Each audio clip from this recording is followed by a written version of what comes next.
ত্রিপুরার আগরতলার পৌর নিগমের যে দুর্নীতি, সেই দুর্নীতির বিরুদ্ধেই কংগ্রেসের আন্দোলন ও প্রতিবাদ। 2000 জনজাতি ভোটার কংগ্রেসে প্রতিবাদ মিছিলে সামিল হয়েছে আগরতলায়।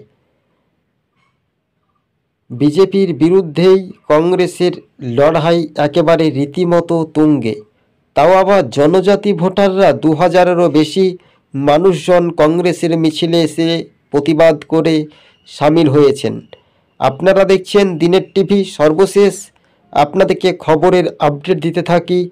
পাহাড়ের রাজনীতি ভূমিকা ক্রমশ একেবারে শক্তি পাচ্ছে কংগ্রেস।